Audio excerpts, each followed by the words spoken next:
Hello to everyone. देखिए अपन पढ़ रहे हैं, एक क्वेश्चन करते हैं जिसमें आपको एक क्वेश्चन दिया हुआ है, हायर ऑर्डर की डिफरेंशियल इक्वेशन है। इसका कंप्लीट सॉल्यूशन आपको फाइंड करना है। दैट मींस यहाँ पे राइट हैंड साइड आपने देखा एक्सपोनेंट्स है, यहाँ पे एक एफ ऑफ डी का फंक्शन दिया हुआ है और ये y का x के रेस्पेक्ट में अपने को सॉल्यूशन फाइंड करना है।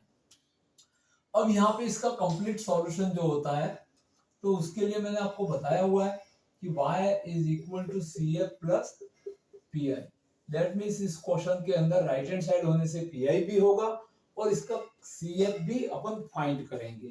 तो फर्स्ट अपन लेते हैं calculation of C F.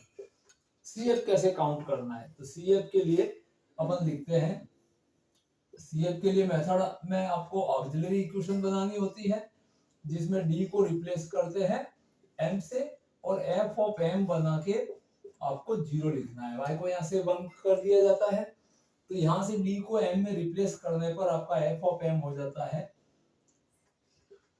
m square plus 5 of m plus 6 is equal to 0। अब इसको आप फैक्टराइज करके सॉल्व कर सकते हैं या डायरेक्ट एस्टिमेट करके भी सॉल्व कर सकते हैं कि इसके रूट्स क्या है। मान लीजिए आप फैक्टराइज करते हो तो m square plus 3m plus 2m plus 6 is equal to 0 and m is common, then m plus 3 and plus 2 again m plus 3 is equal to 0।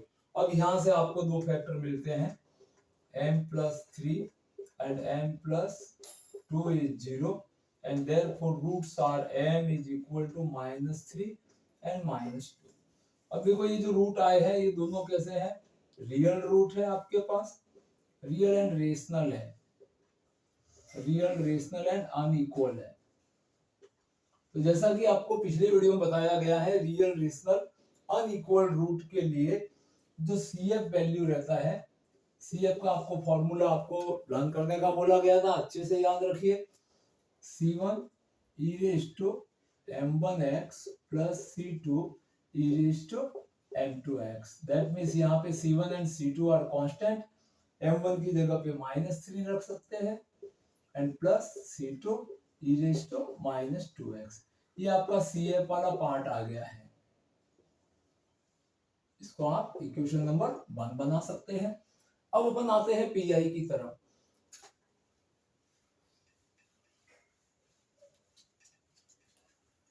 तो कैलकुलेशन ऑफ PI, तो PI के लिए इसकी स्टैंडर्ड फॉर्म अपने PI की क्या रहती है, 1 upon f of d q of x। That means 1 upon f of d आपका d square plus 5d plus 6 और यहाँ पे e रेज टू x है। दैट मींस इस x के साथ में x का मल्टीपल a है।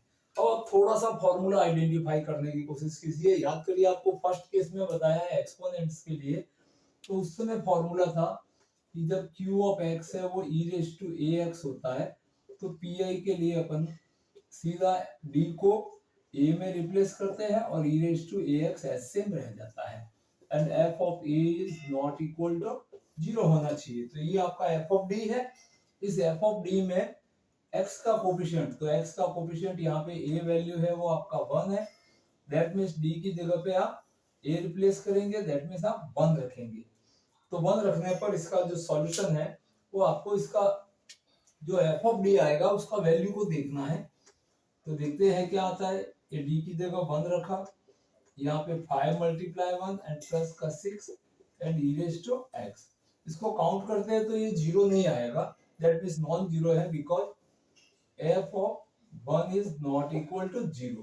तो यहाँ पे डायरेक्टली आप लिख सकते हो कि pi is equal to e raised to x divide by, यहाँ पे ये आपको 12 आ जाएगा। ये आपका सेकंड इक्वेशन आ गया। And now complete solution y is equal to cf plus pi।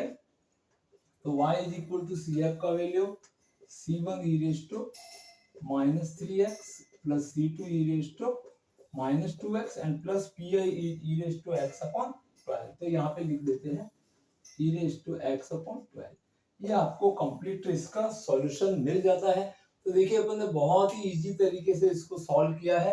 आपको भी सेम इसी तरह से जिस क्वेश्चन में राइट हैंड साइड है और आपको कंप्लीट सॉल्यूशन पूछता है तो CF और PI को अलग अलग सॉल्व करिए और फास्ट में इस फॉर्मेशन के अंदर आपको वैल्यू रखने हैं। ध्यान रहे एफ ऑफ डी जब यहाँ पे एक्सपोनेंट्स होता है तो F of D not equal to zero रहना चाहिए, F of A not equal zero. अगर यहाँ पे जीरो आता तो एक्स से मल्टीप्लाई करते और एफ ऑफ डी को डिफरेंशिएट करके फिर वैल्यू रखते, फिर देखते अगर जीरो है या नॉन जीरो। ये ध्यान में रखना है, जब तक नॉट इक्वल जीरो आएगा तब तक अपन प्रोसेस को कंटिन्यू रखते हैं। तो बने रहे और नेक्स्ट क्वेश्चन जानने के लिए अच्छे अच्छे क्वेश्चन हमारे चैनल पे दिए जाएंगे जो आपके यूनिवर्सिटी एग्जाम में 100% उनमें से आएंगे। Thank you watching this video.